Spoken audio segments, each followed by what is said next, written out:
We're about to listen to an interview here with Keefe Harrison, CEO of the Recycling Partnership. And I'm excited. I just got here. After this, I'm going to head over to Carpenter for the circular economy. Let's go.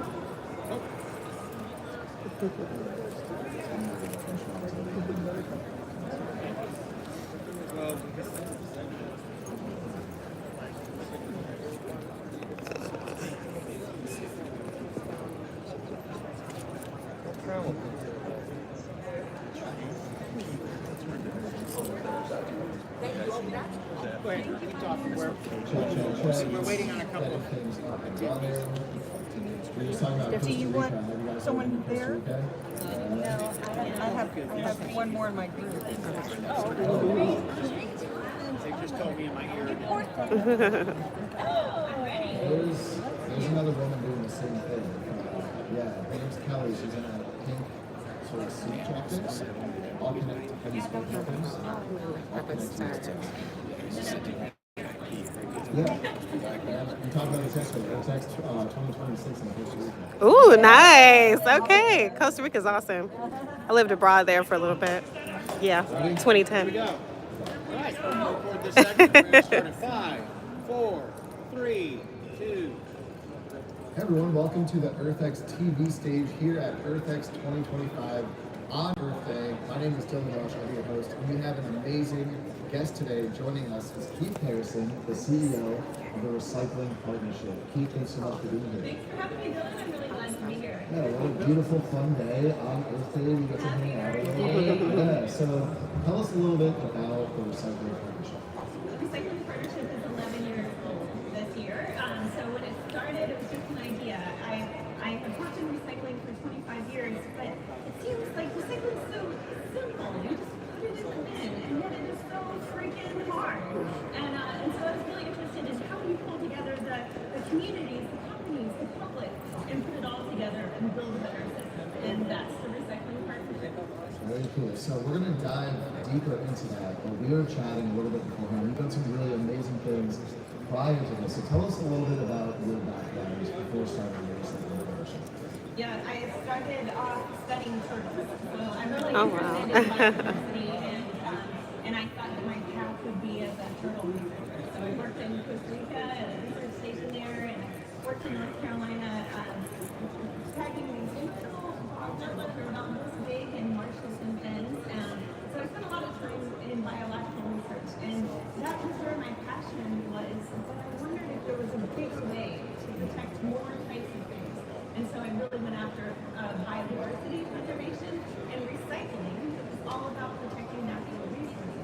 So that's my path from turtles to models. Do you have any fun facts about turtles that you can share? The turtle Put them on the facts. spot right I now. know. I think that, well, I was in Costa Rica earlier this month. I was there on my birthday and Nice. and saw a juvenile green sea turtle, and I just carefully followed behind it, and it was so beautiful to see. And so, coming back full circle. When I started turtle work, though, marine-free plastics in the ocean was just a very minor concern. The biggest concern was habitat protection, because those turtles, they leave their nests. Sea turtles leave their nests. They're gone for about 30 years, and they return to the exact same beach to nest. If that beach doesn't exist anymore, they don't lay their eggs. Oh, wow. So when I started this work, we were most concerned about habitat protection, and then plastics was a small issue. Now, plastics is a huge issue, and the habitat protection. I'm not sure if you're familiar, but in Tulum, Mexico, there's a big turtle fishery. It's getting really developed, so that's a problem we're facing is there's always turtle eggs and they're hatching, and then there's just thousands of people on the beach and you kind of have to figure out how to mitigate that. So it is interesting. I don't know they come back and hatch the same place every year. Right, so you need to protect those beaches, and the other thing is nighttime lighting. The turtles look for the light of the moon off the ocean or the cresting waves as the brightest thing, and they go towards the bright thing. So when lighting on the beach is brighter, they go the wrong direction. Wow. The turtles are temperature sex dependent, which means the mother turtle lays about 100 eggs in that nest. She digs it out, lays about 100 eggs. And the temperature determines which are female and which are male. Oh, wow. That I didn't know. Yeah. So tell us how you made that transition from turtle research into recycling. What was that process?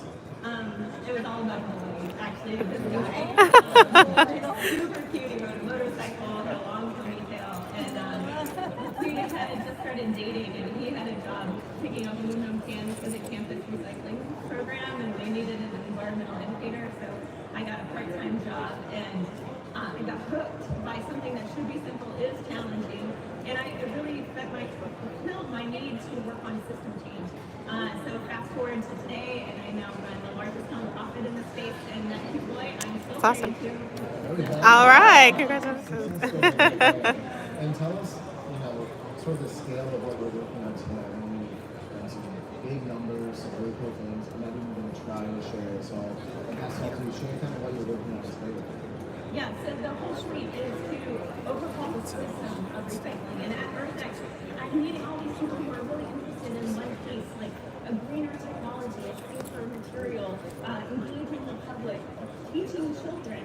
And in order for any of these small pieces, critical individual pieces to work, we need the whole system to work better.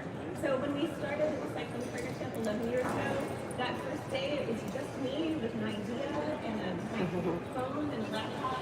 Our revenue the first year was $880,000, and we went into this with the mission of, I'm sure you've heard about nonprofits who name and shame companies. Like it's a mantra with nonprofits. We're going to name them and shame them into doing something. But my question was, okay, but then what? What happens? And so I was interested in building a model about insist and assist. So when companies make a pledge, we say, great, we want to insist, we want to help you get there. And we're going to do it by us. We're going to bring the best data, the best people, transparency. We're going to make change. So 11 years later, more than $440 million raised from companies and leverage and local government, working in thousands of communities across the country. And I'm so proud of this. Yeah, it's awesome. What are some really problems or myths that the average person wouldn't necessarily know about, recycling in general? Well, this growth that I'm so proud of is a terrific start. But we're trying to solve a problem that has a $17 billion fix it. That's if we want to fix the U.S. recycling system, that's a $17 billion price tag. And then to operate it, $17 billion a year. So we're talking about big change, but we still have change. The questions I get most from the public are, pizza boxes? Yes. Recycle your pizza boxes, not the pizza. And then, some questions about which types of plastics and are they really recyclable? And yes, you can really trust your PET bottles, your detergent, milk containers. Those truly get recycled. Old stuff turns to new stuff. If you could share sort of one call to action, the average person, how they can support you or how they can be a little bit better at recycling. Well, I think the public trust in recycling is eroding. I think we've all read some story about it didn't actually go where it was supposed to go. And that really worries me. When the public loses faith, trust is slow to build and quick to lose. And so we spend a lot of time telling the story and really tracking the material of what happens when you put it into your bin, and then it goes and gets separated, and plastics go one way and aluminum another, and we follow the path of how the other stuff turns to new stuff. And when that happens, we're preserving the natural resources. We're having that environmental impact. So it's really important for the public to know what goes in their bin, and then we work on trust and making sure that more of it gets recycled. But I think the biggest thing that the public can do if they care about this is talk about policy.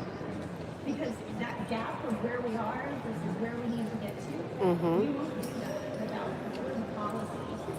And we see policy passing in Washington and Oregon and in Minnesota, in Maine. We see great progress. And so that's the number one thing. That's great. What about in terms of companies and organizations? Is there any advice or tips that they could do better or that people watching this can take to their bosses or employers for companies to be more responsible or something? Dylan, yes, I think everyone who's at this giant event is really interested in how do I do my part, but how do I spark even bigger change? That's $17 billion price tag, though. That's more than any one company can handle on its own. And so the thing we can do is to come together. and to work in a collaborative function. Public and private sector, paper and plastic. We're talking about the very, the big companies that make the plastic versus all the way through to the paper mills that turn the boxes into new ones. We need the whole group together. And so my message back to companies is that they have a responsibility once you've made something to make sure that it comes back and has life. And that's something that we can do better together. So you said 11 years. Year one was just you. Well, day one was me, yeah. Year one was 803,000. What was the process going from just you, 0 to that 880? It's being really honest about this work. I get tired of to be honest, that some of the networking things and the chatting to chatter, the talk about what everyone's doing. I'm really curious about what are you doing? What is really action? So I think the thing that sets the partnership apart is attention to action. I work with UN on the UN Global Plastics Treaty, which is how do we create consistency across the whole globe. And I went there because I wanted to meet the doers. Who are the people on the ground actually doing the work? Sleeves rolled up and could see actually change. And it was, I'm sad with how few doers there are. There are inventors and entrepreneurs and policymakers and big idea thinkers, but I need more doers. So the thing that we've kept as our niche has been really getting the work and effort. And we'll just keep doing it. Yeah, what was that process like scaling that up over time to this national organization? It was piece by piece. It's my kids are involved with this, my family is involved with this, but it's also bringing in the very top talent who have the best knowledge, but also the penchant for action. So growing a nonprofit like this takes your whole heart and soul, right? It is truly like the organization is part of my own family. It's like a child to me.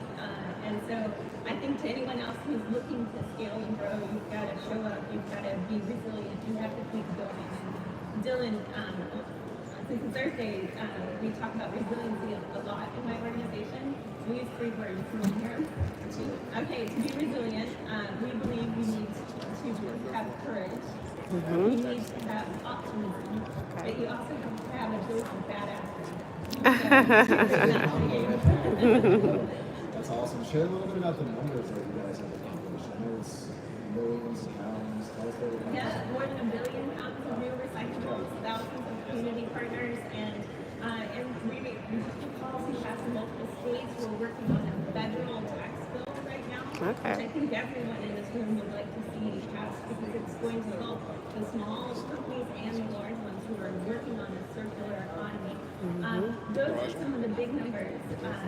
But what really tugs at the heart the most, or that makes me realize that it's worth it, is when you get to drill down to the small ones. So we just rolled out our largest grant ever in Flint, Michigan, and I think everyone's familiar with the water. And a population that has been underserved for generations.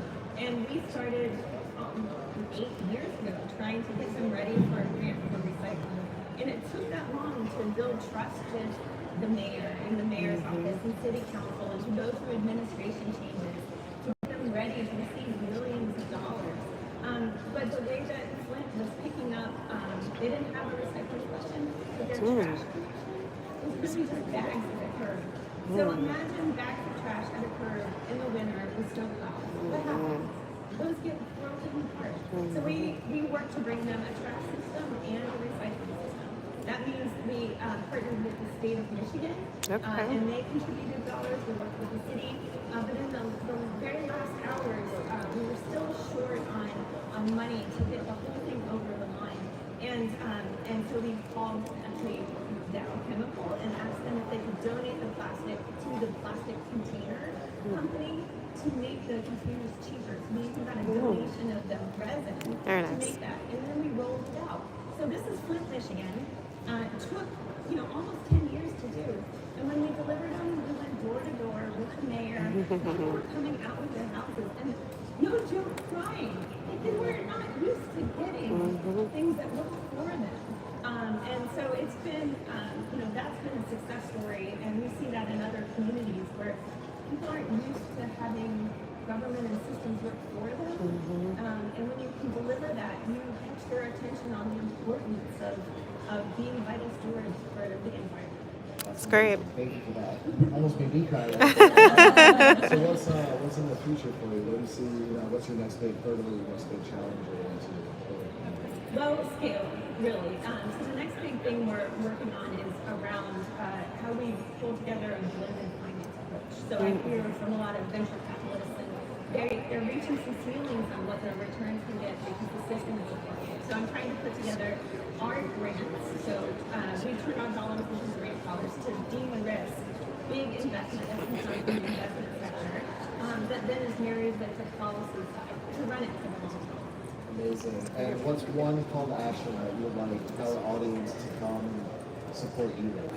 I'd love every company who makes something to be part of making sure that it gets recycled. So I'd like them to pull me up, and I'd like every person when they go home today to look at their recycling bins and recommit themselves to putting great things in it. It's awesome. Keith, thank you so much for joining us today. Congrats on everything you've accomplished, and thank you as well. Appreciate it. Let's give it up for Keith, everybody. All right. Woo! Excellent job. Awesome.